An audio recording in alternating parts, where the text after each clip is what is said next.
કારણ કે ગુજરાતી ફિલ્મના સુપરસ્ટાર રાકેશ બારોટને સાંભળજો. અરે દાદા તમે જે જાગીરદારને જેવી સાપ માનો છો ને, પણ બધા સાપ જેવી નથી હોતા.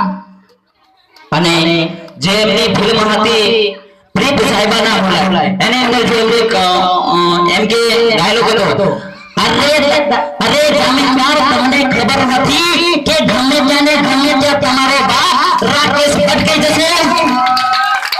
અને જે ગુજરાતનો એક મેગાસ્ટાર અભિનેતા કહેવાય એવા હું પણ એમને પોતાને મુકેશભાઈ ખરેખર ગુરુ તરીકે ઓળખું છું એવા હિતેનભાઈ, જે એમને આજ સુધી કોઈ પણ ખરાબ ફિલ્મ નથી આવી અને આવશે પણ નહીં એવા એ મને બહુ ચાહે છે, હું પણ એમને બહુ ચાહું છું. એવા સુપરસ્ટાર ગુજરાતના લોક પ્રિયમાં જેમને ખૂબ નામ મેળવ્યું છે એવા હિતેન કુમાર. ખરેખર આજે તમારે એવું લાગે છે કે હું મારા પરિવારમાં આવ્યો છું, મારા કુટુંબમાં આવ્યો છું.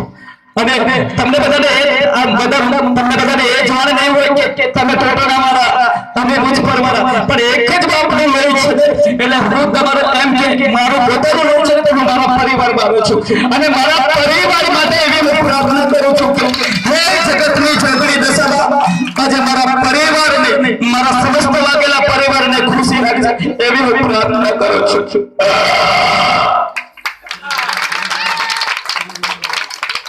અને હવે આપણે સાંભળશું ગુજરાતના મેગાસ્ટાર એવા ફિરીથી રાની, જે આપણે દેશી ભાષામાં કહીએ તો એને ચમચો કહેવામાં આવે. કોઈને કાપે, વાના ઝઘડા વાના કરી નાખે, વાના ઝઘડા આના કરી નાખે એવા ફિરીભાઈ. એમના માટે હું નથી કહેતો, એમને પણ હું મહાન માનું છું. તો ફિરીથી રાની, તો એમને સાંભળજો.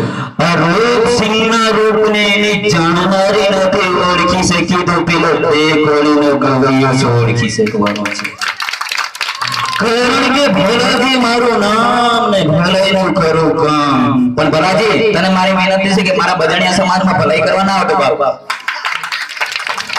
કારણ કે આ ગુરજન સિંહનો દાવ એટલે તરવાલ વિના વાડી નાખે સૌ.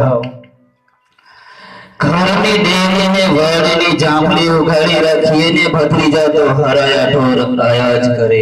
માટે થોડું ધ્યાન ઘરે પણ દેતો જા. તો હવે આપણે સાંભળશું એમ કે મહેશ કનોડિયા લેડીઝના વાર્ડમાં. પછી તમારે તો સાહેબને બધાને વિનંતી છે કે પોતે બધા